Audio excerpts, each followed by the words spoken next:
नमस्कार दोस्तों, economics class में आपका स्वागत है। मेरा नाम है चैन सिंह और आप सभी जानते हैं हम अध्याय नंबर 3 कक्षा 12 का जो हम पढ़ रहे थे अभी हमारा आज कंप्लीट हो चुका है। उपयोगिता और उपयोगिता ह्रास नियम जिसे हमने कवर कर लिया है कम्प्लीटली और इसके विषय में जो भी टॉपिक थे सभी पर हम चर्चा कर चुके हैं। आज हमें इसकी प्रश्नावली देखनी है कि प्रश्नावली किस प्रकार की है, तो आइए सीधे चलते हैं और उन पर चर्चा कर लेते हैं। तो सबसे पहले हम चर्चा करेंगे सही विकल्प पर। जो बहुविकल्पीय प्रश्न होते हैं उन पर चर्चा करेंगे, उसके बाद हम आगे बढ़ेंगे। तो पहला प्रश्न है, जिस बिंदु पर कुल उपयोगिता अधिकतम होती है वहां सीमांत उपयोगिता होती है। इसके 4 ऑप्शन दिए हैं, अधिकतम, इकाई के बराबर, शून्य और ऋणात्मक।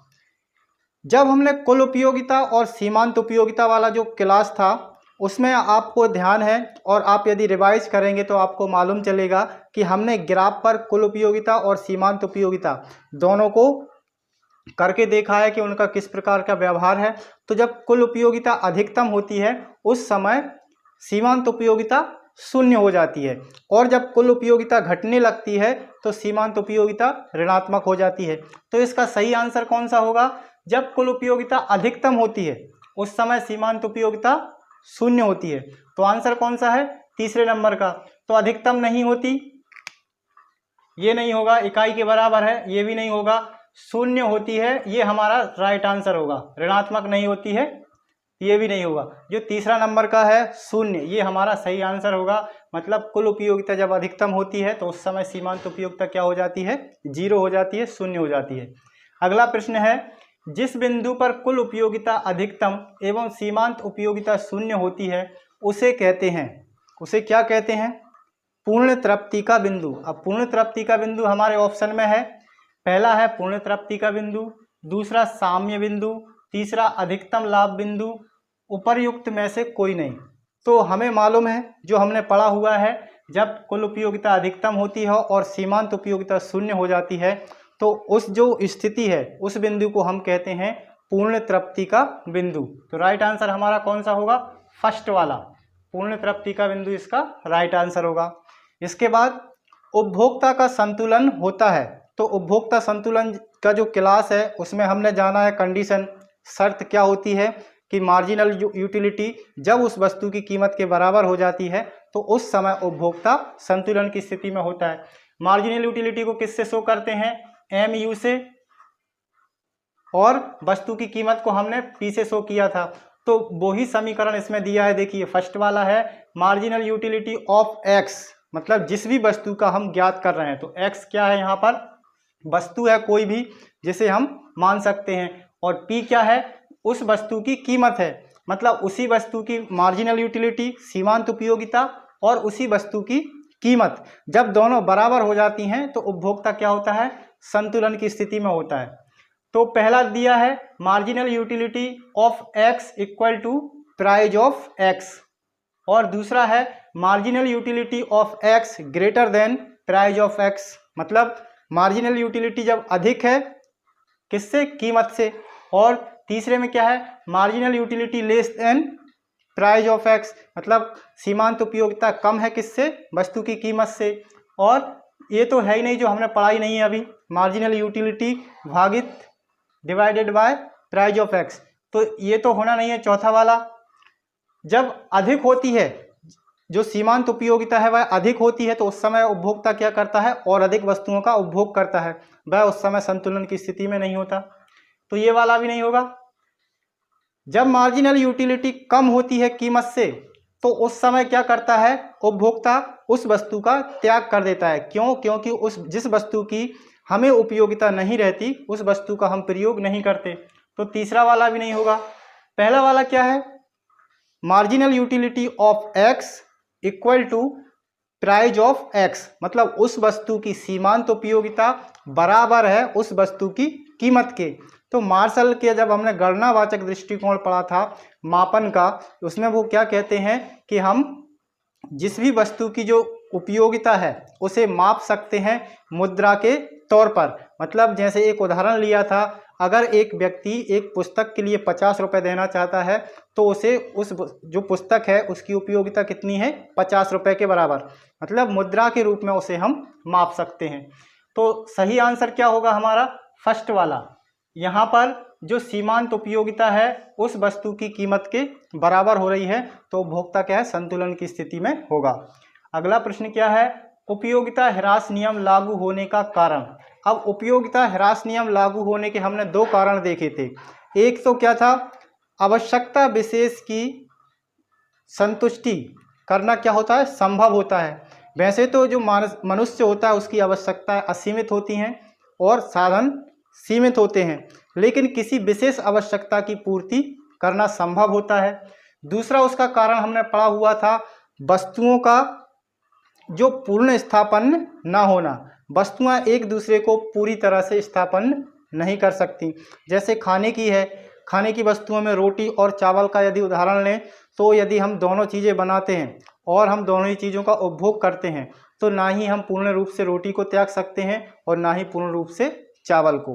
तो ये क्या है? पूरी तरह से स्थानापन्न नहीं है। ये एक दूसरे से प्रयोग करते हैं, हम दोनों को प्रयोग करते हैं, साथ में भी प्रयोग करते हैं, लेकिन पूरी तरह से उनका त्याग नहीं कर सकते, पूरी तरह से उन्हें हम स्थानापन्न नहीं कर सकते। ये नहीं कह सकते कि अब हम सिर्फ चावल ही खाएंगे, और ये भी नहीं कह सकते कि अब हम सिर्फ और सिर्फ रोटी ही खाएंगे। तो मतलब चावल भी खाते हैं लोग, रोटी भी खाते हैं, तो ये पूरी तरह से स्थानापन्न नहीं है। ये दो कारण थे किसके? उपयोगिता ह्रास नियम के लागू होने के। तो ये दोनों कारण इसमें हैं या नहीं है? तो पहला है आवश्यकता विशेष की संतुष्टि संभव, ये हमने पढ़ा हुआ है, ये भी है। इसके बाद वस्तुओं का पूर्ण स्थानापन्न ना होना, तो ये भी पढ़ा हुआ है। इसके बाद उपर्युक्त दोनों, तो दोनों पढ़े हुए हैं, तो ये भी हो सकता है। इसके बाद अगला देखिए, उपर्युक्त में से कोई नहीं, तो ये नहीं हो सकता। तो पहला कारण भी है, दूसरा कारण भी है, और तीसरा बिंदु है हमारा उपर्युक्त दोनों, मतलब ऊपर के दोनों सही हैं। दोनों ही कारण हैं जिनके कारण उपयोगिता ह्रास नियम लागू होता है। तो सही आंसर कौन सा होगा? तीसरे नंबर का, उपर्युक्त दोनों। ये क्या है? सही है। किसके? उपयोगिता ह्रास नियम लागू होने के। अगला प्रश्न देखें, उपभोग की अंतिम इकाई से मिलने वाली उपयोगिता कहलाती है। जब सभी इकाइयों की उपयोगिता को जोड़ लिया जाता है तो वो होती है हमारी कुल उपयोगिता। और जब किसी एक इकाई का हम विश्लेषण करते हैं या अध्ययन करते हैं, या हम जब किसी वस्तु का उपभोग करते हैं कि उसकी जो उत्तरोत्तर इकाइयाँ होती हैं, उन इकाइयों से मिलने वाली जो उपयोगिता होती है उसको क्या बोलते हैं? सीमांत उपयोगिता। अब इसमें क्या पूछ रहा है? उपभोग की अंतिम इकाई से मिलने वाली उपयोगिता कहलाती है, क्या कहलाएगी? सीमांत उपयोगिता। अंतिम इकाई मतलब कि किसी एक इकाई का पूछ रहा है, और एक इकाई की उपयोगिता को क्या कहते हैं हम? सीमांत उपयोगिता। तो इसमें आंसर होना चाहिए हमारा सीमांत उपयोगिता। देखते हैं, पहला है कुल उपयोगिता, तो ये तो सभी इकाइयों का योग कर दिया जाता है, तो नहीं होगा। औसत उपयोगिता, औसत उपयोगिता भी नहीं होगा। औसत उपयोगिता क्या होता है?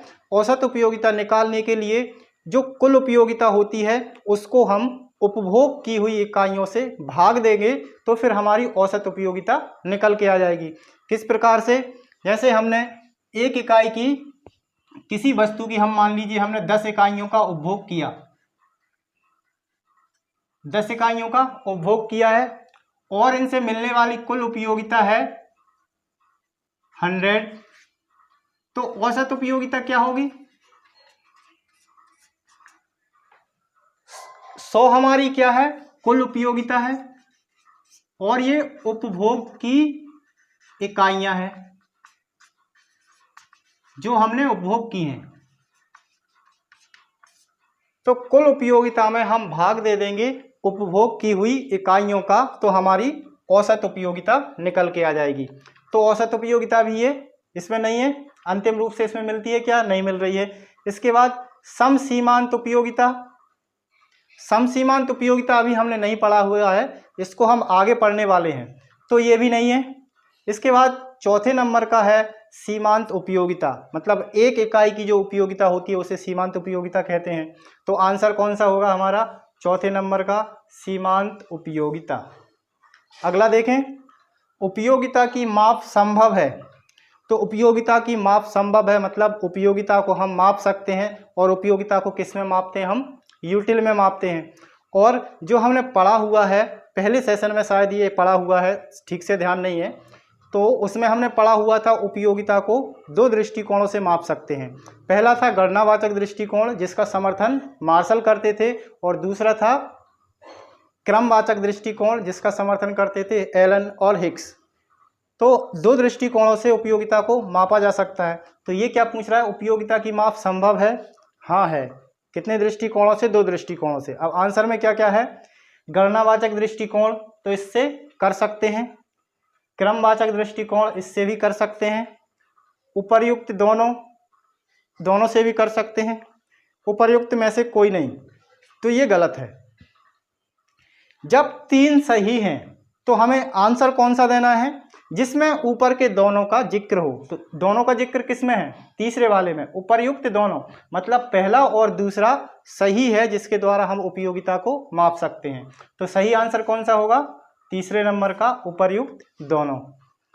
अगला प्रश्न देखिए, अर्थशास्त्र में उपयोगिता का आशय मतलब उपयोगिता की परिभाषा। तो उपयोगिता की परिभाषा क्या होती है?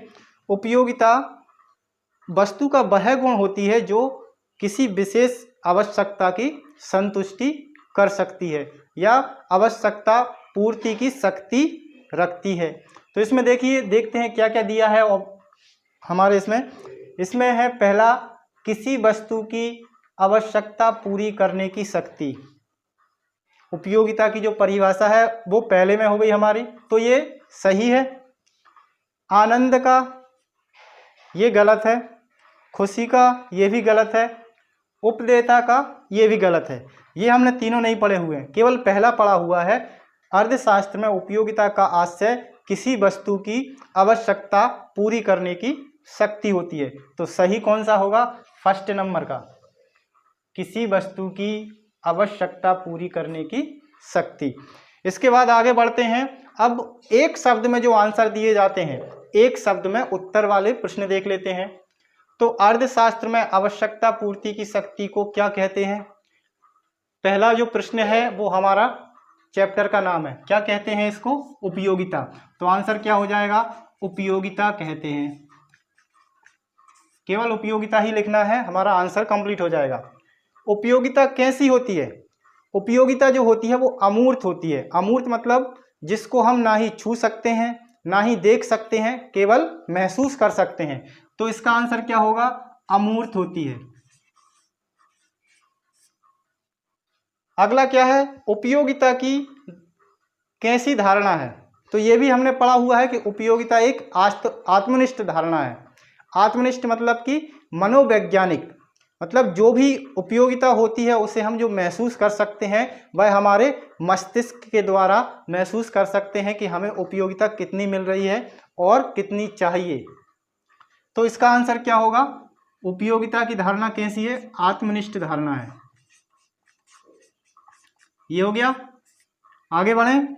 उपयोगिता का गणनावाचक विचार किसने दिया है? उपयोगिता की माप के दो विचार हैं, एक गणनावाचक और एक क्रमवाचक। तो गणनावाचक विचार ये हमने पढ़ा हुआ है, मार्शल के द्वारा दिया गया है, और क्रमवाचक विचार जो है वो एलन और हिक्स के द्वारा दिया गया है। तो इसका आंसर क्या होगा फिर? गणनावाचक विचार दिया है मार्शल ने, तो आंसर भी क्या हो जाएगा? मार्शल के द्वारा, या सिर्फ मार्शल। एक शब्द में देना है तो सिर्फ नाम लिखेंगे तो ही पूरा हो जाएगा।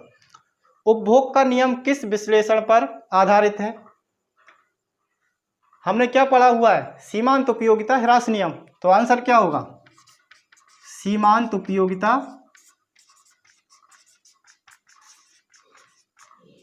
ह्रास नियम इसी पर आधारित है। ये एक शब्द का है, लेकिन एक शब्द ये पूरा माना जाएगा, क्योंकि क्या पूछ रहा है? उपभोग का नियम किस विश्लेषण पर आधारित है? तो सीमांत उपयोगिता ह्रास नियम पर आधारित है, इसलिए पूरा माना जाएगा। पूर्ण तृप्ति बिंदु पर सीमांत उपयोगिता कैसी होती है? पूर्ण तृप्ति बिंदु पर सीमांत उपयोगिता क्या होती है? पूर्ण तृप्ति बिंदु पर सीमांत उपयोगिता शून्य के बराबर होती है। तो आंसर क्या होगा इसका? केवल शून्य। अगला क्या है? उपभोक्ता संतुलन पर उपभोक्ता की संतुष्टि कैसी होती है? उपभोक्ता बिंदु पर या उपभोक्ता संतुलन पर उपभोक्ता की जो संतुष्टि होती है वह अधिकतम होती है, उसमें वह परिवर्तन नहीं करना चाहता। तो आंसर क्या होगा? अधिकतम। ये क्या हो गए हमारे एक शब्द उत्तर वाले जो प्रश्न थे ये भी कंप्लीट हो गए हैं।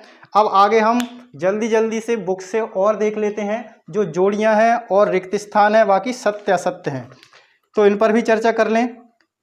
सबसे पहले रिक्त स्थानों की पूर्ति कर लें हम। तो पहला है एक अतिरिक्त इकाई के उपभोग से प्राप्त होने वाली उपयोगिता को कहते हैं सीमांत उपयोगिता। तो पहले का आंसर क्या होगा, सीमांत उपयोगिता। दूसरा न देख लें, दूसरा क्या है, उपयोगिता से आशय है डैश पूर्ति की शक्ति से होता है। तो इसका क्या होगा, आवश्यकता की पूर्ति करता है, तो इसका हो जाएगा आवश्यकता। तीसरा क्या है, उपयोगिता ह्रास नियम का प्रतिपादन किसने किया, ये पढ़ा हुआ है सबसे पहले जब ये क्लास ली थी उपयोगिता ह्रास नियम की, सबसे पहले बताया था कि उपयोगिता ह्रास नियम का प्रतिपादन किसने किया है, गॉसेन ने। इसके बाद मार्शल के अनुसार उपयोगिता को डैश रूपी पैमाने से मापा जा सकता है। मार्शल के अनुसार किस में मापा जा सकता है, मुद्रा में। किताब का उदाहरण लिया था जिसमें ये बताया था कि यदि 50 रुपये देने के लिए तैयार है तो मतलब कि उसे 50 के बराबर यूटिलिटी मिल रही है, उपयोगिता मिल रही है, तो मतलब किस में मापा है उन्होंने, मुद्रा में। पांचवा है उपयोगिता आवश्यकता की डैश पर निर्भर होती है, आवश्यकता की पूर्ति पर निर्भर होती है, तो पांचवा क्या हो जाएगा, पूर्ति। ये जो खाली स्थान है उनमें आएगा। उसके बाद है औसत उपयोगिता बराबर कुल उपयोगिता, पहले ही समझा हुआ है। उसके बाद जो इकाइयाँ उपभोग की जाती हैं उनकी संख्या से भाग दिया जाता है, तो क्या आंसर क्या हो जाएगा 6 नंबर का, उपभोग की गई इकाइयाँ, उपभोग की गई इकाइयाँ, मतलब जितनी इकाइयों का उपभोग किया है उससे भाग दे देंगे तो फिर क्या निकल के आ जाएगा, औसत उपयोगिता। बुनियादी तौर पर उपयोगिता 2 प्रकार की होती है, तो आंसर क्या होगा 2। 7वें नंबर में क्या आएगा, 7वां जो खाली स्थान है उसमें आ जाएगा 2 प्रकार की होती है। इसके बाद सत्य असत्य देख लें। सत्य असत्य में वस्तुएं एक दूसरे की पूर्ण स्थानापन्न होती हैं, ये गलत है, स्थानापन्न नहीं होती हैं, तो ये पहला हो जाएगा गलत। कहाँ लिख दूं, यही लिख देता हूं, फर्स्ट वाला क्या है, गलत है, यानी असत्य है। दूसरा उपयोगिता ह्रास नियम आधुनिक कर प्रणाली का आधार है, तो दूसरा सत्य है, इसको सत्य कर लेना। उपयोगिता ह्रास नियम तभी लागू होता है जबकि आवश्यकता अनंत होती है, तो ये भी गलत है। तीसरा क्या है, गलत। चौथा देख लें, उपयोगिता एक आत्मनिष्ठ धारणा है, ये सत्य है। सत्य असत्य हो गए हैं। इसके बाद आ जाइए जोड़ियों पर। उपयोगिता ह्रास नियम, उपयोगिता ह्रास नियम का प्रतिपादन किसने किया है, गॉसेन ने, तो पहला किससे मिल जाएगा, तीसरे नंबर से, तो इसको भी यहीं देख लें। फर्स्ट वाला जो आएगा, फर्स्ट का मिलान होगा थर्ड से, और उपयोगिता ह्रास नियम का कारण वस्तुएं एक दूसरे की पूर्ण स्थानापन्न ना होना, ये आ जाएगा चौथा। सेकंड वाला किससे मिल जाएगा, चौथे वाले से। उपयोगिता ह्रास नियम का अपवाद दुर्लभ वस्तुओं पर लागू ना होना, तो ये तीसरा वाला किससे मिल जाएगा, फर्स्ट वाले से। और चौथा क्या है, उपयोगिता ह्रास नियम का महत्व क्या है, मांग के नियम की व्याख्या करता है, तो ये मिल जाएगा दूसरे वाले से। चौथा वाला किससे मिल जाएगा, सेकंड वाले से। तो ये हमारा हो गया जोड़ियों वाला, ये हो गया सत्य असत्य, और ये हो गया रिक्त स्थान। बाकी बहुविकल्पीय वाले प्रश्न ये हो गए, और एक शब्द में जो उत्तर है ये वाले ये हो गए हैं। तो इसके बाद अति लघु उत्तरीय प्रश्न है और लघु उत्तरीय प्रश्न है। उसके बाद दीर्घ उत्तरीय और निबंधात्मक प्रश्न है। तो इन सभी पर को जो लिखना है, हमारी जो वीडियो है चैनल पर, जो वीडियो डली हुई हैं उनको पूरा समझें, देखें। एक बार में समझ में नहीं आता तो दोबारा से देखें, तो आपको अच्छे से क्लियर हो जाएगा। उसके बाद जितने भी प्रश्न हैं हम सभी के आंसर कर सकते हैं। तो मिलते हैं अगले वीडियो में एक नए अध्याय के साथ, तब तक के लिए जय हिंद।